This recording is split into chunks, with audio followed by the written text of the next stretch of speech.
Durante años, se dio por sentado que debía existir tensión entre Lee Van Cleef y Clint Eastwood. Al fin y al cabo, ambos se convirtieron en iconos del western, compartieron pantalla en algunas de las películas más legendarias del cine, y uno de ellos llegó a ser una estrella mucho más grande. Pero tan solo 6 años antes de su muerte, Van Cleef reveló finalmente lo que realmente pensaba de Eastwood. Y no fue lo que la mayoría esperaba. Sus comentarios revelaron detalles sobre su relación, sus carreras y la verdad oculta tras una de las parejas más incomprendidas de Hollywood. Cómo Lee se convirtió en un héroe de guerra. Clarence Leroy Van Cleef Jr. nació el 9 de enero de 1925 en Somerville, Nueva Jersey.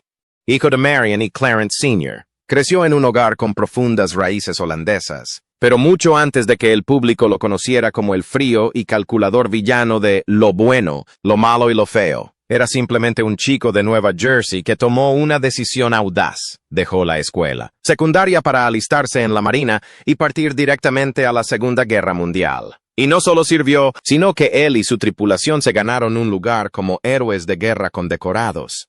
Para comprender la gravedad de la situación, hay que imaginar a qué se enfrentaban. Los submarinos alemanes. Estos submarinos eran la pesadilla del Atlántico. La flota nazi construyó casi 1,200, enviándolos a patrullar las costas orientales de Estados Unidos y Canadá, atacando buques mercantes como depredadores en alta mar. Solo en 1942, 16 submarinos alemanes lograron hundir casi 80 barcos frente a la costa estadounidense. Más de 1,000 marineros mercantes perdieron la vida en esos ataques. La situación se agravó tanto que las fuerzas aliadas no tuvieron más remedio que replantearse toda su estrategia sobre la marcha. Así que se adaptaron rápidamente. Lanzaron agresivos bombardeos, a veces destruyendo varios submarinos en un solo día. Organizaron buques mercantes en convoyes fuertemente custodiados, lo que dificultó enormemente los ataques de los submarinos alemanes.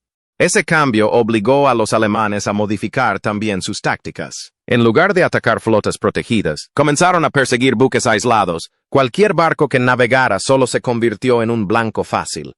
El océano se convirtió en un letal juego del gato y el ratón, y Lee Van Cleef estaba en el centro de la acción. Se alistó en la Marina de los Estados Unidos en 1942, con tan solo 17 años. Su primer destino fue un cazasubmarinos, un barco construido específicamente para rastrear y destruir cualquier cosa que acechara bajo la superficie.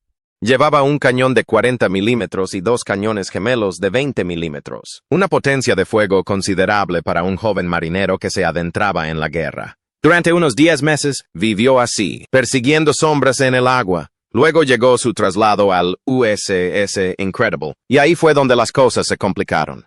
Durante el desembarco aliado en el sur de Francia, Van Cleef y su tripulación se encontraron en una situación de peligro casi seguro. Estacionados frente a la costa de territorio ocupado por los alemanes, el Incredible fue atacado directamente por las fuerzas enemigas. Esto ya no era un entrenamiento. Esto era supervivencia. El 10 de septiembre de 1944, mientras despejaban minas para abrir paso a las tropas aliadas, el barco se topó con una de las armas más extrañas y peligrosas desplegadas por los alemanes: los torpedos humanos. Se trataba de pequeñas embarcaciones submarinas tripuladas, diseñadas para acercarse sigilosamente a los barcos, colocar explosivos en el casco y escapar antes de ser detectadas. Van Cleef y su tripulación detectaron la amenaza y reaccionaron al instante. Lo que siguió fue un caos absoluto, una tensa lucha a vida o muerte mientras intentaban detener a los atacantes. De los 12 torpedos humanos que les lanzaron, lograron destruir 10, pero 2 lograron pasar. Los 2 proyectiles entraron en contacto, se engancharon y detonaron. La explosión fue devastadora, pero el Incredible se negó a hundirse. La nave absorbió el daño, se mantuvo intacta y, tras unas rápidas reparaciones, volvió a la acción durante el resto de la guerra. Hizo honor a su nombre en todos los sentidos. En cuanto a Van Cleef, sus acciones durante aquel momento de caos no pasaron desapercibidas. Fue condecorado con la Estrella de Bronce por su valentía bajo fuego, un reconocimiento que se ganó mucho antes de ponerse delante de una cámara. Como un solo trabajo lo cambió todo. Tras su paso por la Marina, Lee Van Cleef regresó a la vida civil y aceptó cualquier trabajo que encontrara. Consiguió un empleo en la enorme finca de Doris Duke, pero, como muchos veteranos que intentaban rehacer sus vidas, tuvo que esforzarse mucho.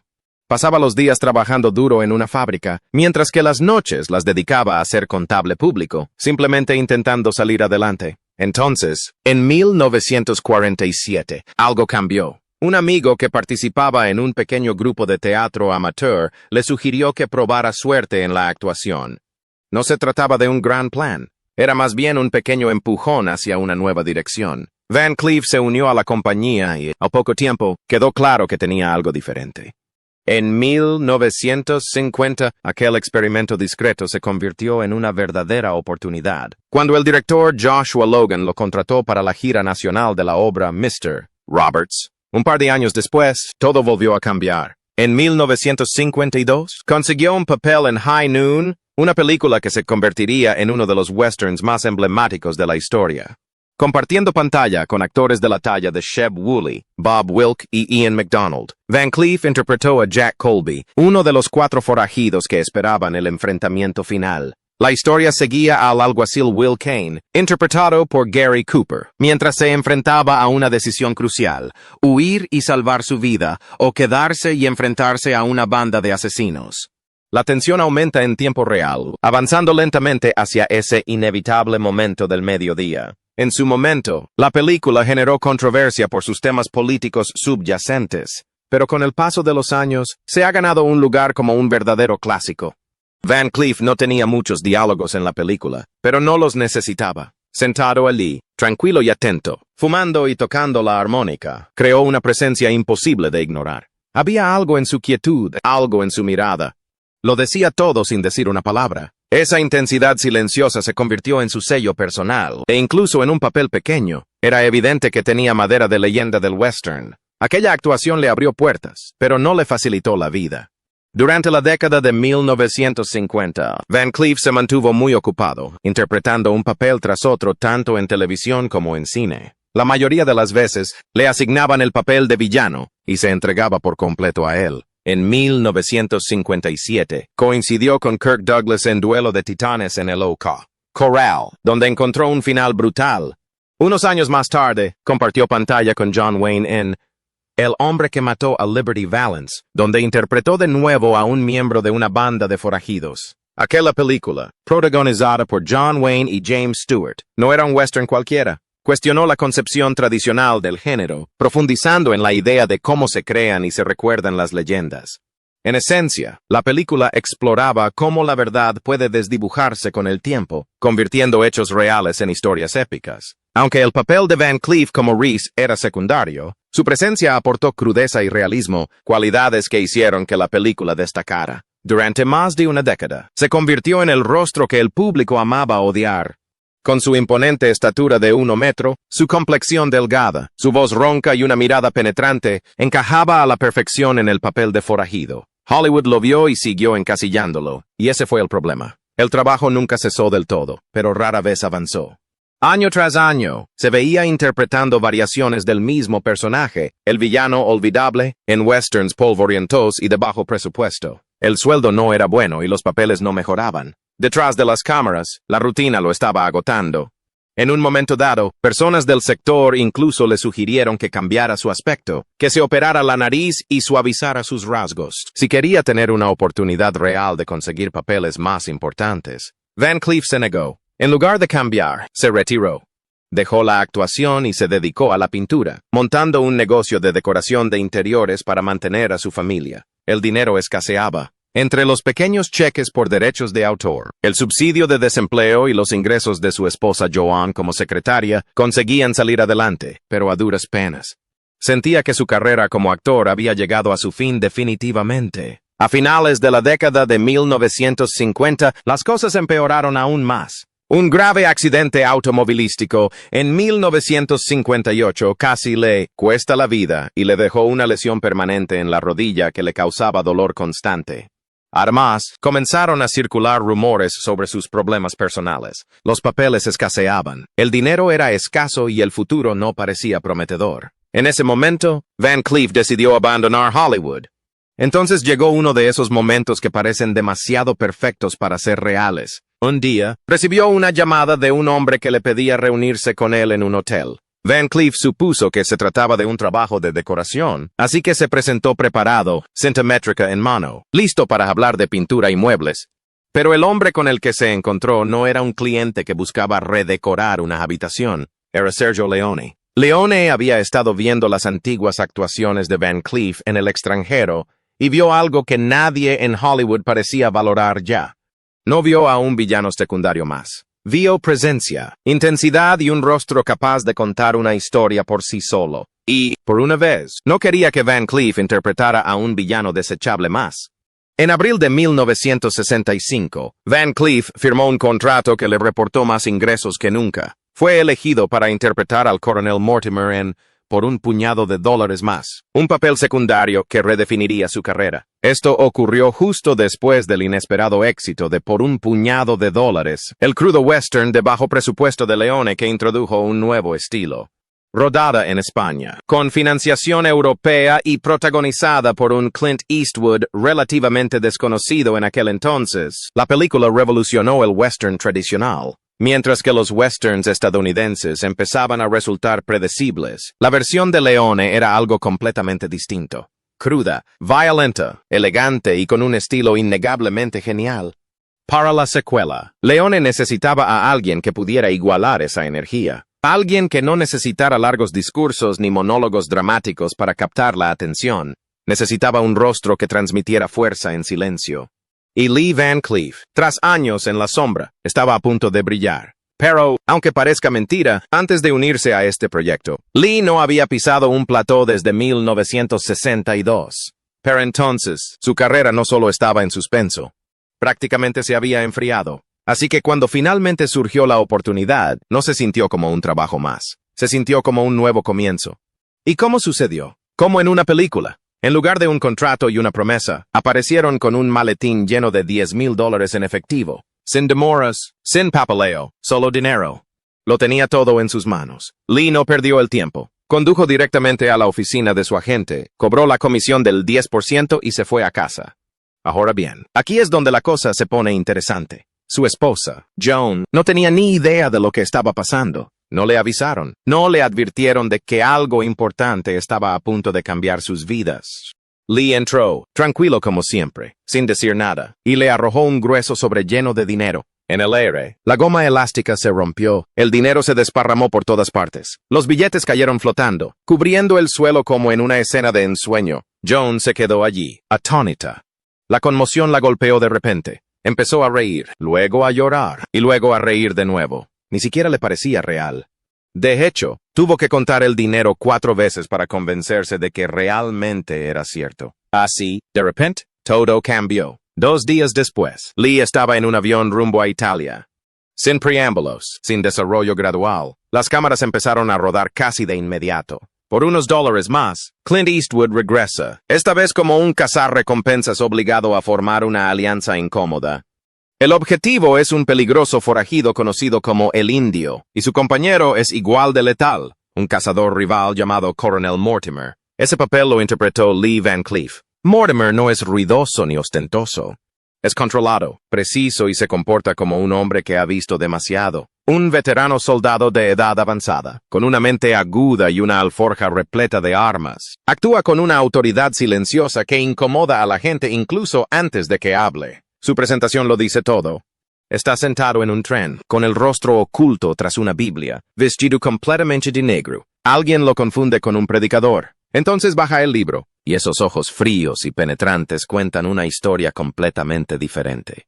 No está allí para salvar almas. Se dirige a Tucumcari para recoger cadáveres y el dinero que contienen. Van Cleef lo interpreta como un caballero con un lado oscuro. Cada movimiento es calculado, cada disparo parece inevitable. Pero bajo esa aparente calma, hay algo más profundo que lo impulsa, algo personal. El indio no es una víctima más. Es el responsable del asalto y asesinato de la hermana de Mortimer. Ese dolor permanece latente durante toda la película, y finalmente estalla en sus últimos momentos. Mortimer se encuentra desarmado, mirando fijamente la pistola de indio. Entonces aparece el reloj de bolsillo, un pequeño y perturbador detalle robado a su hermana. Mientras suena la música, todo vuelve a la superficie. La pérdida, la rabia, los años de cargar con ella, y todo se refleja en su rostro. Sobran las palabras. De vuelta en Italia, la película no solo tuvo éxito, sino que fue un éxito arrollador. Se batieron récords de taquilla y, de repente, toda una oleada de películas siguió su ejemplo. Pronto se las conocería como spaghetti westerns, y en el centro de todo estaba Lee Van Cleef. De la noche a la mañana, no solo volvió a trabajar, sino que se convirtió en un actor muy solicitado. Pero la pregunta persistía. ¿Por qué él? ¿Por qué Sergio Leone eligió a Lee Van Cleef para el papel del coronel Mortimer? La respuesta no era la que cabría esperar. Según el propio Van Cleef, Leone admitió que no tenía nada que ver con su actuación. En el instante en que lo vio, supo que ese era el rostro, ese era el hombre. Fue instinto. Van Cleef se lo tomó con humor, aunque le dolió un poco. Más tarde bromeó al respecto, señalando que a los actores les gusta creer que los eligen por su talento, no solo por su apariencia. Aún así, esa mirada se volvió inolvidable. Al año siguiente, interpretó un papel aún más oscuro en el bueno, el malo y el feo. Esta vez, no era un hombre con un código moral, era Angel Eyes, también conocido como Sentenza. Un personaje que no solo desafiaba la moralidad, sino que la aniquilaba. La película lo reúne con Clint Eastwood, y suma a Eli Wallach como Tuco, el impredecible comodín. Juntos, se abren paso por un mundo brutal y polvoriento, dominado por la codicia y la supervivencia. ¿Y Van Cleef? Se convierte en la encarnación de algo aún más frío que la codicia. Angel Eyes es un sargento sindical corrupto que también trabaja como asesino a sueldo. A diferencia de Mortimer, no tiene nada de refinado. Su ropa está desgastada, cubierta de capas de suciedad que parecen permanentes, como si el desierto mismo lo hubiera reclamado. Pero no es su aspecto lo que lo define, sino su presencia. Cada palabra que pronuncia parece deliberada. Su voz es seca, casi sin vida, como si hubiera sido despojada de toda humanidad. No hay vacilación en él, ni duda, solo determinación. Ejecuta la violencia con una calma que la hace aún más inquietante, luciendo una leve sonrisa que nunca llega a sus ojos. Lo llaman ojos de ángel, pero no tiene nada de angelical. Sin embargo, fuera de la pantalla, Van Cleef tenía sus propios límites que se negaba a cruzar. Por muy oscuro que fuera el papel, establecía fronteras claras. No amenazaría a un niño, no mataría a un animal y no asesinaría a una mujer. Daba igual quién fuera el director, incluso alguien tan legendario como John Ford. Esas eran sus reglas. Salvo una escena un tanto tensa con una bailarina, se mantuvo fiel a ese código durante toda su carrera. Se labró un legado interpretando a algunos de los hombres más fríos del cine. Pero incluso entonces, había límites que se negaba a traspasar. Podía interpretar al diablo mejor que la mayoría, pero incluso el diablo, en su versión, tenía sus propias reglas. El villano se convirtió en estrella, tras coprotagonizar El bueno, el malo y el feo de Sergio Leone como el inolvidable Angel Eyes. Clint Eastwood regresó a Hollywood, un regreso largamente esperado. Lee Van Cleef, por otro lado, se mantuvo en Italia, donde la popularidad seguía creciendo. Y tenía todo el sentido del mundo. Allí no era un actor más, era una estrella, en primera fila, con un nombre que tenía un peso real. En Estados Unidos, había pasado años siendo ignorado. En Italia, por fin recibía el reconocimiento que merecía, así que se volcó por completo en su trabajo. Para entonces, la trilogía del dólar de Sergio Leone ya había conquistado el mundo. Lo que comenzó como una audaz y poco convencional interpretación del western se había convertido en un fenómeno global. Y para Lee Van Cleef, lo cambió todo. El mismo Hollywood que antes lo había ignorado, ya no podía pasar por alto lo que aportaba a la pantalla, esa presencia serena e inquebrantable que no necesitaba ruido para captar la atención. Los estudios estadounidenses comenzaron a prestarle más atención. Y al poco tiempo, se encontró adentrándose en otra fórmula familiar del western, inspirándose en películas como 12 del Patíbulo, donde los criminales se unen por una causa mayor. Los 7 magníficos cabalgan llegó en 1972. Y esta vez, Van Cleef fue el protagonista absoluto. Era mayor, sin duda. Pero, si acaso, eso solo realzó su actuación. Su versión de Chris Adams no era solo la de un agente de la ley. Era un hombre forjado por años de decisiones difíciles. No había en él ninguna debilidad, ninguna vacilación. Creía en la justicia en su forma más definitiva. En su mente, los hombres que ejecutaba jamás volverían a hacer daño a nadie, mientras que aquellos, a quienes se les mostraba clemencia, a menudo demostraban que esa clemencia era errónea. Esa convicción lo definía. Si había que hacer algo, no esperaba a que alguien más lo hiciera. Se ponía manos a la obra y se encargaba él mismo. Le dio al personaje un toque más duro que antes. y le quedaba perfecto a Van Cleef. Casi una década después, en 1981, asumió el que sería su último papel importante en la película de John Carpenter, Escape from New York. Esta vez, el escenario había cambiado por completo. La polvorienta frontera había desaparecido, sustituida por una lúgubre ciudad futurista convertida en prisión. Pero la presencia de Van Cleef, esa seguía intacta. Él interpretaba a Hawk, un comisario encargado de controlar el caos desde su despacho, pero que conservaba la autoridad de alguien que había vivido la violencia en carne propia. Frente a él estaba Kurt Russell como Snake Plissken, un forajido desafiante que no tenía nada que perder. Lo que hacía que su dinámica fuera tan interesante era el respeto mutuo que existía tras bambalinas. Russell creció viendo los westerns que convirtieron a Van Cleef en una estrella y esa influencia se reflejó directamente en su interpretación. En Snake se percibe claramente el estilo de Clint Eastwood. Controlado, silencioso y peligroso. Y eso no fue casualidad. Le dio a la película una conexión inesperada con aquellos westerns clásicos, incluso en un escenario completamente diferente. En pantalla, Snake puede parecer el hombre más duro de la sala, pero cuando se enfrenta a Hawk, se produce un cambio sutil. Van Cleef no intenta superarlo físicamente, no lo necesita. Una sola mirada a su rostro revela a un hombre que ya ha enfrentado todo tipo de amenazas imaginables. Cuando Snake lo ataca, incluso lo amenaza, Hawk apenas reacciona. Hay una calma en su mirada, casi como si se divirtiera con la situación. Es el tipo de momento que te recuerda a quién estás viendo. Cuando las cámaras dejaron de grabar, la vida de Van Cleef se ralentizó de una manera diferente. Dirigió su atención a la pintura, centrándose en retratos y figuras humanas. Esto no era un simple pasatiempo.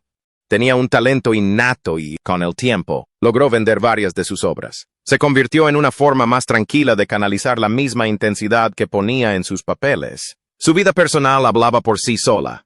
Se casó con su novia de la secundaria, Patsy Ruth Cayley, en 1943, y juntos tuvieron 3 hijos, Alan, Deborah y David. Esa etapa llegó a su fin, y en 1960 se casó con Joan Drain. Esa relación duró hasta 1974.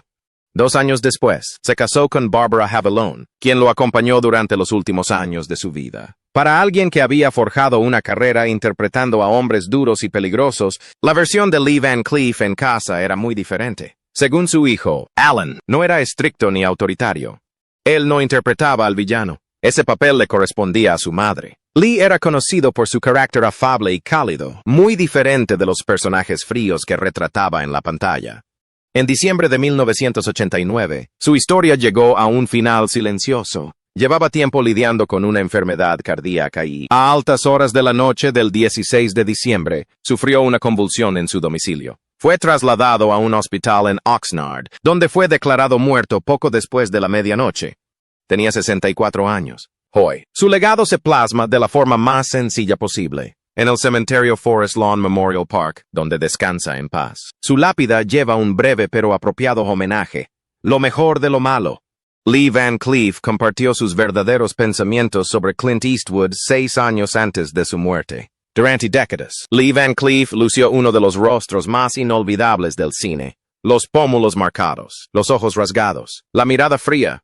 Podía entrar en escena y cambiar instantáneamente toda la atmósfera sin decir una palabra. Su presencia parecía peligrosa, incluso antes de que el público supiera el nombre de su personaje. Pero tras esa legendaria presencia en pantalla se escondía un hombre que comprendía Hollywood con una claridad sorprendente. En sus últimos años, Van Cleef habló abiertamente sobre el actor más estrechamente vinculado a su legado, Clint Eastwood. Muchos esperaban resentimiento o rivalidad cuando surgió el tema. En cambio, lo que obtuvieron fue honestidad. Una honestidad serena y reflexiva. Para Van Cleef, el público siempre había malinterpretado su relación. A la gente le gustaba la idea de convertirlos en rivales, 2 pistoleros que luchaban por el protagonismo. Pero desde su perspectiva, era mucho más sencillo. Simplemente eran 2 actores cuyas carreras se cruzaron en el momento justo, aportando cada uno algo completamente diferente a la pantalla. Van Cleef admitió abiertamente que cuando Clint Eastwood llegó a Italia para rodar esos westerns, ya contaba con el impulso a su favor. Era más joven, de aspecto juvenil, y poseía una seguridad natural que las cámaras parecían adorar al instante. Pero lo que más impresionó a Van Cleef no fue la apariencia ni la popularidad de Eastwood, sino su discreción.